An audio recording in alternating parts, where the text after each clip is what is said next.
Welcome back to Good Morning Kenya, and our next guest needs no introduction. However, I will give him one. He's one of the best comedians upper Kenya, goes by the name Tumbili. Welcome. Yeah.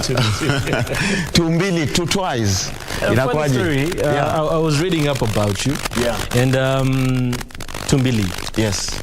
It was a promise that you made to yourself. Yeah, it's a promise. Yeah, it's a promise. By the age of 22, I should be somewhere in the comedy industry, which I was so much into back then. Yeah. So by the age of 22, I got nominated as the most promising stand-up comedian. Yeah, I can say in the world. Yeah. So we can't say in the world because you've done a few tours. Yeah, I've done a couple of international tours. I've represented Kenya in the US so many times. I've done a couple of shows in SA, South Africa. It remains I'm the only stand-up comedian from Kenya or East Africa who has done a good show in Zambia and Botswana. Then hapa East Africa pia nimetembea sana, yani they think I'm Ugandan or Rwandan or Tanzania. Lakini unafanya a lot of big things, and we'll get into that. You know, your life as Tumbili. Yeah. But before that, your life as Andrew. Andrew. Tell us how you became Tumbili. Andrew is the second born of out of 4 sons, no sister. You know, so I was born, raised, everything in Nakuru. So I came to Nairobi. First time coming to Nairobi, I was joining the University of Nairobi. Yeah, because I always wanted to do art, but I never knew how will I get myself to Nairobi. So I had to work hard in school so that nipate marks za kunifikisha kampo, and the only university ingenieka karibu na art ni UN. So I had to work hard nijipate UN, because UN ilikuwa nasikia iko karibu na KNT. And every big art ilikuwa inatokea KNT, Kenya National Theatre. So I had to work hard manzi. Extra hard nijipate tu Kanairo. The funny thing is ulikuwa umechoka kuitisha, you know, maparodi. Yeah, pia okay. Ile confidence ilianza kugrow when I was teaching maths. You know, me, I was teaching maths in Form 4, nikiwa Form 4. You know, I was teaching maths, mini student na nafunza mao. Unaona? So ile confidence kusimama mbele ya ma student wenzangu ile na kifunza maths, ili ni grow, like guys were just laughing nini na shindo wase wanacheka nini, because in our school maths was a free class. Unaweza enda ucheze, unaweza enda PE, unaweza rudi dom ulale, you know, because hatukuwa na mwalimu wa maths. Because Daro ilikuwa na wase vichwa ngumu sana design, mpaka mamode wote wa maths walisema waizi kanyange yo Daro kufunza mpaka tutoke yo shule. So mimi nika step in, I used to teach my fellows maths, na so vile nilingia kampo. What inspired me and pushed me so much now sasa nifanye comedy was the fact that I was broke. I couldn't afford hata kuingia tao from my hostel, because manze njaa nini. I call my dad and tumie do, ananiambia nitakutumia Monday. Na aniambi ni Monday gani, unaona? Aniambi ni Monday gani, na maybe hata hiyo siku ni Monday. So it can inspire to siku hata na do ya kwanza biz, because my fellows were doing businesses in their hostels. Like unapata mzee anapika mandazi, ameshikanisha hizi ma coils, you know, the coils you used to pikia nazo kwa nini, kwa rooms. Jamaa ameshikanisha kaa 3, ameka karai juu anapikia wase mandazi. Then kuna wase wana run ma PS kwa rooms, wengine wana run wengine ndio walikuwa wanafulia na manguo. Unaoshia tu fellow wako, like your fellow, like rumi nguo ndio upate ka kitu, you know. Kabla uendelee hata nikuulize, kwa nini comedy? You know, I'm not forcing. Comedy is something that I don't force. You know, the other things that in me force, that I've done that I felt like I'm forcing, like content creation, like easy stuff tunafanya hivi, like doing music, you know. Sinanga sauti ya music, but the fact that I'm a comedian, people take it as a joke. Mi hata nitoe ngoma mbaya, watu wanasema huyo ni comedian. But they don't know I'm serious, you know. I'm doing parodies. I have a couple of parodies. I've written so many parodies, you know. So comedy is something that I don't force. And growing up as Andrew, were you always the joker? No. I can say nilikuwa na ile like I had that sense of humor, but I never wanted to be a joker, because me, I was I can say I'm a genius, you know. Meaning say like chuo zote nimesomea, I was just emerging the best from nursery, primary, high school. Kampondo kidogo nikaingia art because I was doing science, so ikanichanganya kidogo. Ilikuwa unafanya microbiology? Yeah, I was doing microbiology. Yeah. How come uliachana na? Because I felt like I just wanted to do something yenye ilini sustain kampo, and that was art. That's why after graduating nikaachana na microbiology kabisa, because now art ilikuwa ishani feed sana.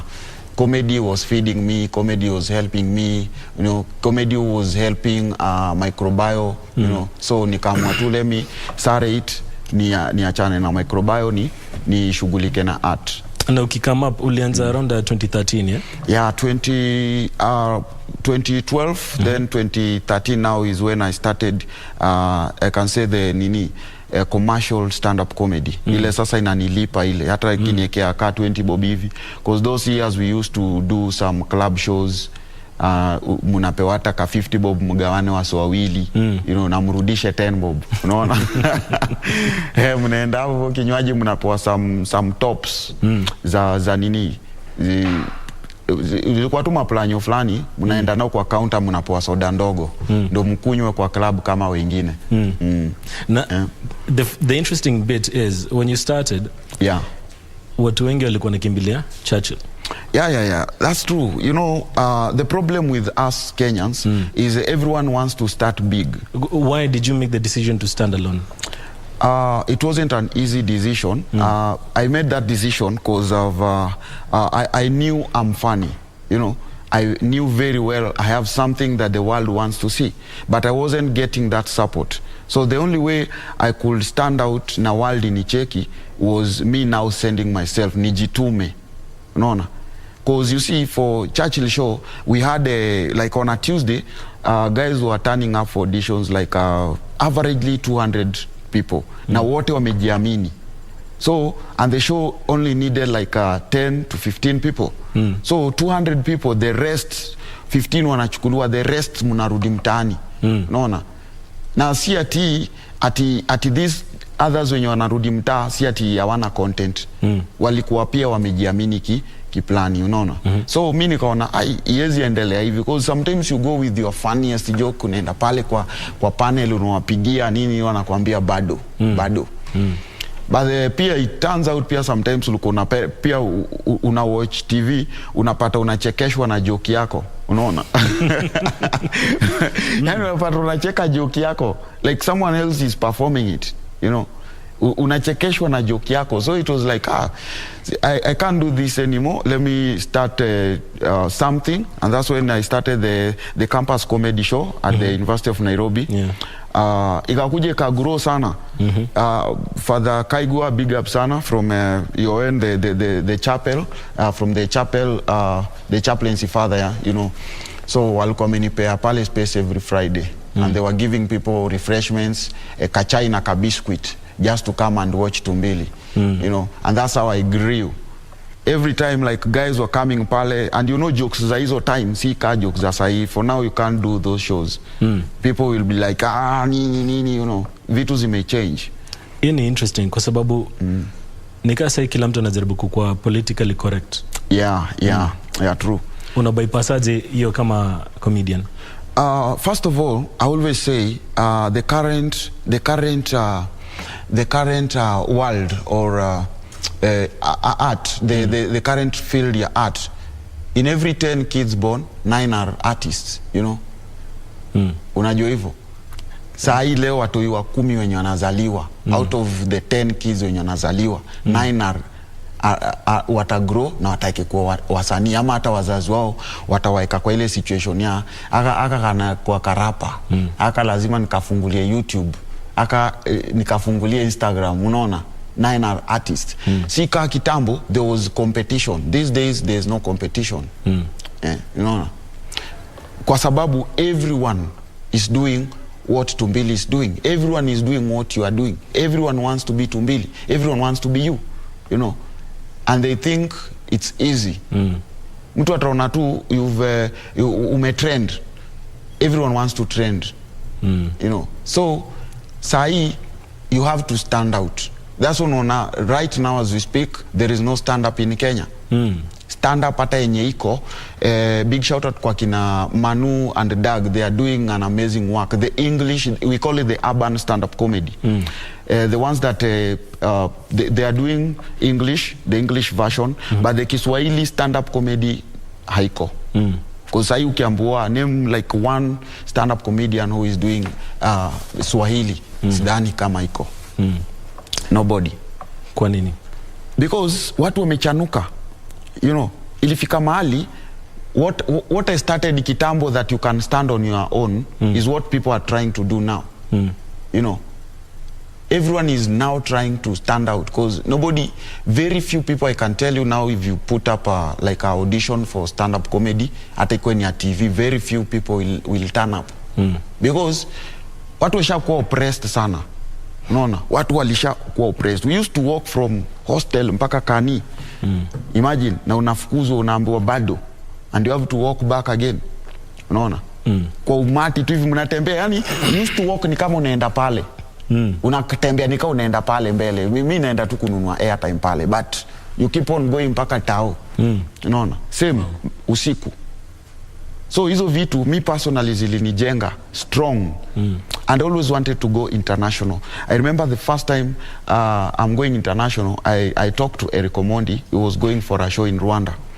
Nikamwambia niaje bro, manze niwecheki uko na seka pale hivi Rwanda. Mini link tu na nani na the guy who was behind it is called Athan Kusi. He's one of the biggest stand-up comedians in Rwanda. So Eric akaongea na Nkusi. Mimi nikamwambia Nkusi, me I'll just come, you know. You don't have to, mimi nataka tu stage, only that. Vile nitafika nirudi, vile nitalala, don't worry. Me I just want the platform.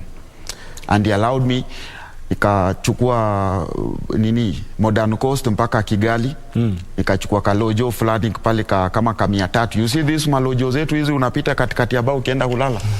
Hizo wachana nazo hizo. Unapita, ushaiona mse amebeat, yani mse tu ni kama mwendo wazimu fulani akiongea Kifaransa anaongea lugha ujui. That was how it was hapo. Unapita tu mse amevaa manguo hivi anabonga Kifaransa, yani lugha ya mabombe, yani ya wasi wako na do, yani unaona. Nikienda kudoze. Then from there I like take a border mpaka kwa show. Nifika pale nimebeat na nuka tu vitu zangu yani, you know. And I did an amazing show, like ilikuwa crazy. I even beat some of the comedians who were invited officially. They were sleeping in these 5-star hotels, Radisson, you know.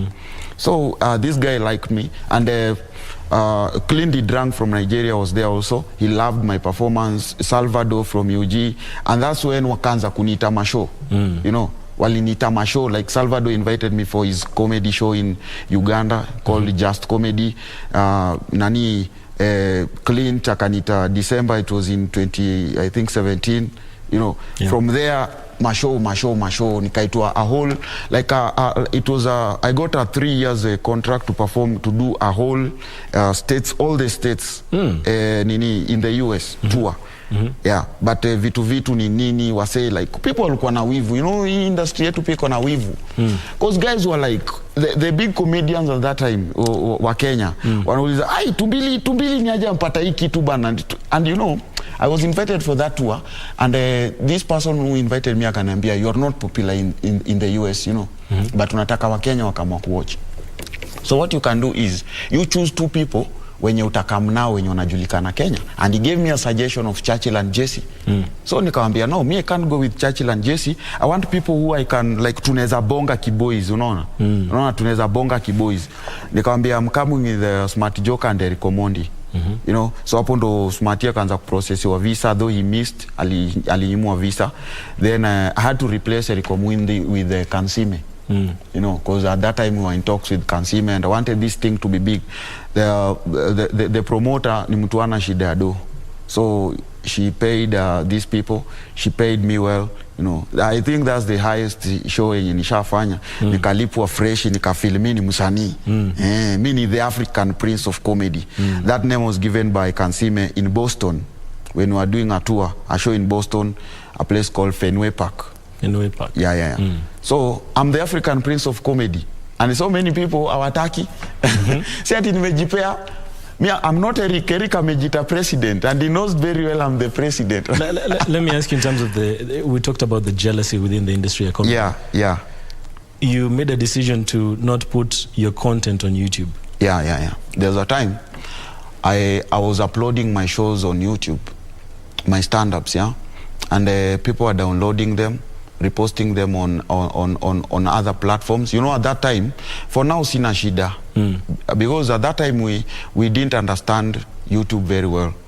Like, there are even some TVs which were coming up, walikuwa nazi air without my consent, you know. And mi nilikuwa tu mtu fulani mnyonge, sina sauti. I can't even yap and say that's my content, pull it down, you know. So pia kuna watu walikuwa na, they were watching them, like my fellow comics, they were downloading them, wanazirihas wenyewe, they go perform them on those platforms. Yeah. So nakwambia mimi nilikuwa nacheka jokes zangu. And you see at that time you are watching, you are seated with maybe a few people who can't believe you when you're saying that, those are my jokes. Nobody can believe you. Wanasema wewe kwa kileo huyu jamani muongo bwana. Wewe unatuambia nini? Mbona ukwenda uziperform mwenyewe? You know. So kuna hata then let me ask you this before you continue. Yeah. What makes a good comic? A good comic, I think, according to me, confidence, delivery is key. Unaweza kuwa na joke kali sana, yeah, but you can't deliver it. Ni kama unatoa speech, speech funny, but sasa there's not that punchline, you know. There's a way, ni kama usome meme na auielewi, alafu mtu mwingine akusomee na tone. You see, like some memes are not funny depending on how you read them. Like ujazingatia punctuation, you know. There is that carton. That's why some people uneka bracket in sijui Tumbili's voice, you know, ndio ikuwe more funny. So we have so many comedians who are very funny, they are very creative, but now the problem is the delivery, you know. Confidence pia haiko. That's a conversation that I was having with another comedian. We have these shows that are supposed to be funny, yeah, but they're not. Do you feel like comedic artists are supposed to be given opportunities to be writers on the shows? They should stick to the stand-up and, you know, the content creation. You know, right now there are people who are all around. Like personally for me, I've written a couple of jokes to so many comedians. Yani walichoka tu kuiba. Wakasema acha sasa manze. But sasa the problem now is the credit part. They will never give credit where it's due. Like, you can imagine someone like I can say mtu kama Kevin Hart is one of the biggest comics in the world, yeah, but he doesn't write his own jokes. But when you watch his shows on Netflix, you will see credits written by. He's part of the writers, yeah. But here in Kenya, people feel like ati mutaacha kucheka jokes zake cause ziliandikwa na Tumbili na ende akaperform. Unaona? So kuna ubinafsi within the industry. Kuna ubinafsi. Everyone wants someone else dead, you know. I just want to see Tumbili out of... Is it really that, you know, that deep when you say everyone wants someone dead? Yeah, you know, like dead comically. Like I'm just happy Tumbili is not doing comedy anymore. I'm just happy Tumbili is suffering somewhere. Haezi hata ameitwa show, but haezi pata hata fare kwenda hiyo show. You know, that's the industry in Kenya. People just, utatuona tumepiga picha umati, every comedian is there, but again inside the heart, no, we are not together. What needs to change? I think personally what I can say is, because we've sung this song of guys, let's be together, imekata. Wacha tuende nayo hivyo. Wacha nyasi ziumie. wacha nyasi ziumie. Cause it's something that ni competition, you know, ni vita. Everyone wants to see someone out. Design, Tumbili anaweza pigiwa simu ambiwe kuna hii show but tumeangalia wewe huwezi perform, tunataka nani? Naona. So I'm like, hizo namba za nani sina. Naona. But I have them. Naona. Ama ameniambia ko booked that day. Wow. Unaona. Just to make it that this guy doesn't go to that show. You know, even the industry iko. Me, I'm always speaking like I'm in pain because these are some things, me nimetumiwa mpaka screenshots. I'm being told like tulikuwa kwa meeting flani and you were suggested but this person said wewe uwezi because wewe uchanangi nywele, wewe uvangi vizuri, wewe uwezi piga suti, uwezi piga corporate, wewe sijui nini, wewe sijui what blah blah blah, just to make it sure that Tumbili doesn't do this show. Wow. Yeah, na sasa tunaenda kulipwa mamilioni, maybe hata ni show hata ya 3K. Sasa 3K nikeko kwa simu, sasa nitakushinda na nini? Yeah, that's the industry we have in 254. Do you feel like because you know you're well versed with both music and comedy, do you feel it translates to the entire Kenyan industry? No. Like you see, so many comedians right now are trying to do something out of comedy. I've seen akina Hamo are doing music, wameshikana Hamo, Daisy and Jasper doing music. Same to so many comedians are right now, like comedy to spochunga is going to be out of Kenya, you know. And you know, the reason why I was going to other countries na ninapata respect, it's because comedy at that time, stand-up comedy at that time, you know, Churchill was big internationally. Like when someone just aske tu we umetoka, when you upcoming comedian who has tried it at Churchill, they give you respect. So they used to like wananiita pale wananiambia yo connect me with the Churchill show. I want to come to. I brought so many comedians from outside the country, and every time I was taking them for auditions pale, even from Japan. I got a comedian from Japan na nikamorganize na kapiga Churchill show. From South Sudan, he's currently doing a US tour. We're just calling him. I was talking to him in the morning. He's landing in Juba on Sunday. You know, he has done 2 months tour. But where did he start from? Here in Kenya. Who hosted him in Kenya? Tumbili. You know, Zambia the same. South Africa. I've hosted so many comedians with nothing, bro, with nothing. You know, comedian mkubwa Zimbabwe anakuja kulala kwa bedroom ya watoto wangu. Wow. Yeah, naambia tu watu hii endeni mulale na mama yenu, mimi ndalala na mgeni huko. Unaona? And hiyo kitu kidogo, those things that nilikuwa nafanya za ujinga, these people are inviting me to their countries. Why? Because I went out of my way, hosted them in my country, but nobody saw it. Because can you imagine, I was bringing maybe a comedian from Zimbabwe, namleta na nimeweka show, and 4 people turn up. 4 people turn up. The worst experience which mpaka saina yekaga inani encourage to keep on going is the time I was in UN. I put up a show at Ufungamano, spent over 200K. There was a help, nilikuwa tunazieka pamoja. Nikaeka show kubwa sana, nikaeka mabana. Felix is there, he can tell you, he can confirm. Yeah, that's my buddy, like I can never lose that guy, man. He has seen like everything in my comedic journey. So I put up this show, nimeita Ted, Big Ted, I've invited everybody. Kila msee ameniambia yo lazima tukuje bro. Wewe au kwa mfani sana lazima tukam manze. Tumbili wale mafans wangu wote. That's when Instagram ilikuwa inaanza ina hizi features mpaka za status. You know that time keep hata wezi edit nini caption, it was like Twitter. Caption ukiweka Instagram vile umeiweka hivyo kama mess ni hivyo. To correct the caption you have to delete the whole post. You know. So tumechocha manze, tumeka mabana kubwa. 7 people bought the tickets, and up to date I still have those tickets. The show was in 2015. Mpaka wa leo niko na hizo tickets zilibaki. Tickets karibu 700 niko nazo bado. I put up a show at Ufungamano House. Like there were so many performers than the audience. So everybody mwenye ana perform alikuwa atokea kwa audience, unakuja stage una perform unarudi kwa audience. So the audience were the performers? Yes, the audience were the performers plus the 7 people who bought the tickets. Tickets ilikuwa so mbili. Not much, so mbili bro. What did you learn from that experience? It showed me that sometimes unaweza dhani umefika na hujafika. Because me, I was so big, like everybody was singing my name. Kwanza UN.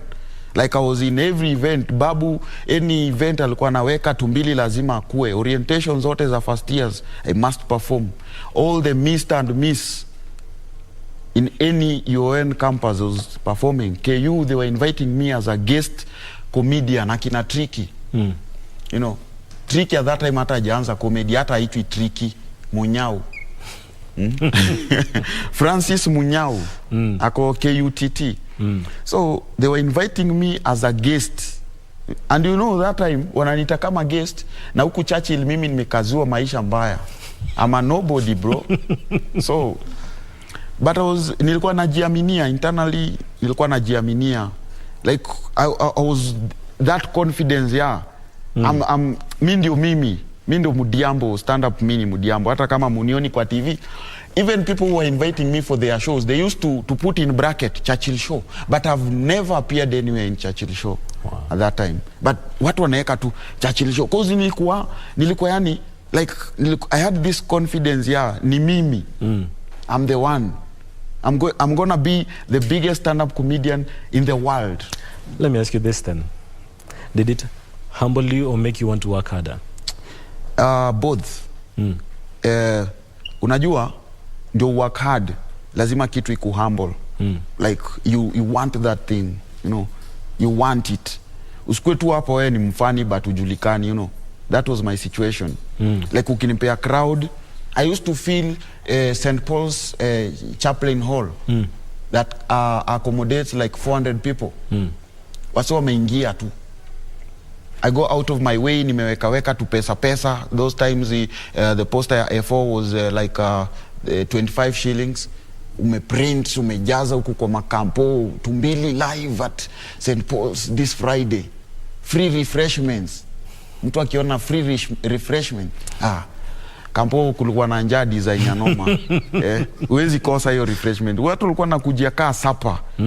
Unapigwa hapo kachai kako na kanuvita, kako na biscuits 5, siku hizi ni 3, sijui uchumi ni mbaya. Uchumi imeharibika. Manze inaenda kuwa moja, hata itakuwa inapakiwa, utakuwa unanunua unapewa hivi. There's so much to talk about.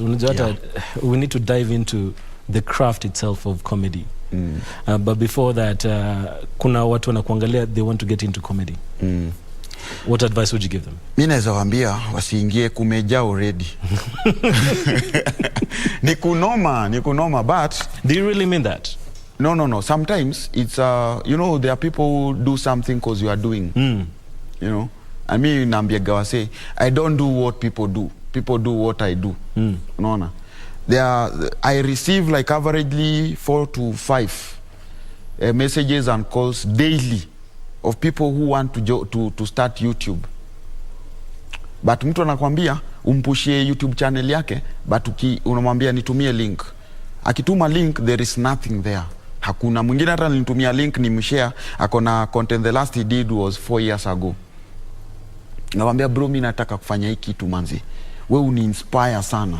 Manzi nisukumie tu, nipinie hii link yangu. I click tap last content 4 years ago. Unaona?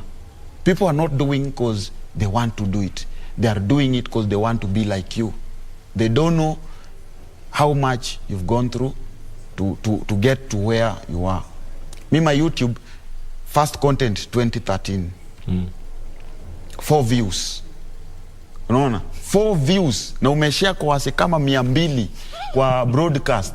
You know? Na mpaka watu kama 50 wakareply na emoji za moto za kucheka. Those times by there kuna emojis, kulikuwa na emoji, mtu alikuwa na click, unatuma emoji but inakuja kama word, you know. So moto nini kila kitu kali, manze unaenda far sana. Na ukiangalia views ni 4, bado zimesimama hapo 4. So ujui ni nani kwa wase 50 wenye na kuchocha. But you know, it will connect to strong because the moment mtu kwambia kali, you are going far, you keep on pushing mpaka ikubali. So right now mtu anataka afanye content leo na igonge 50,000 leo. Unaona? Kuna luck. Sai kuna luck. Like you can do content today, it hits the numbers you want. Still pia mimi, there are contents that I do na bado haziendi. Unaona? I get even 100 views, 1,000 views. Kuna ingine nilifanya juzi maybe imegonga 100k views. The next content I do inagonga 50 views. What does that show you? That me, I'm not to decide. No. It's all about consistency. You keep on keeping on. Speaking of which, there's Tumbili TV. Yeah. And you're doing a few things like Celebrate. Yeah, Celebrate. What's next for Tumbili? Right now, also doing a Lift Mpaka Job, which is doing amazingly well. I've done like 12 episodes right now. It's the newest show that I'm doing now on Tumbili TV. And that one I came up with because sasa ile wivu, I can say wivu na uzembe ya wasanii na maybe they don't want to support us, you know.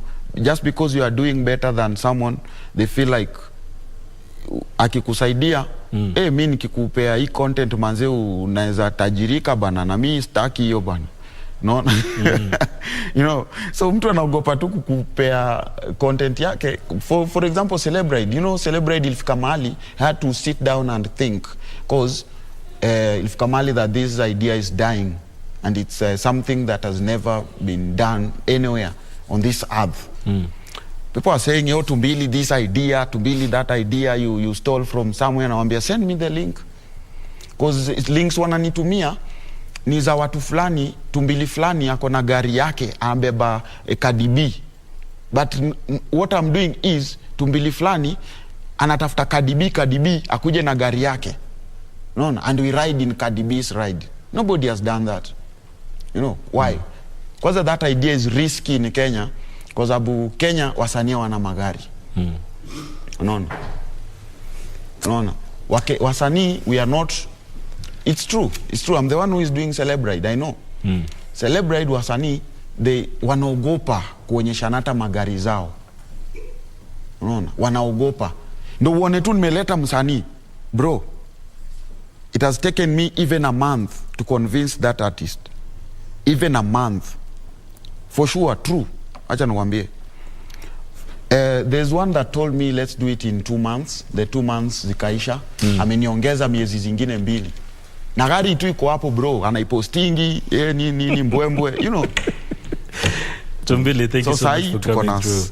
Lift Mpaka Job, which I naenda stage, nachukua tu a random fan, na muuliza unaenda wapi. I drop them to wherever they are going. And you can find that on Tumbili TV. Yeah, I posted one yesterday, meleta drama the whole world, bro. Thank you so much for coming through. Thank you so much. Thank you so much. Tumekushukuru sana. Thank you for sharing your story. Yeah. Tumbili TV ni mali unaweza pata the content yenye Tumbili amesema.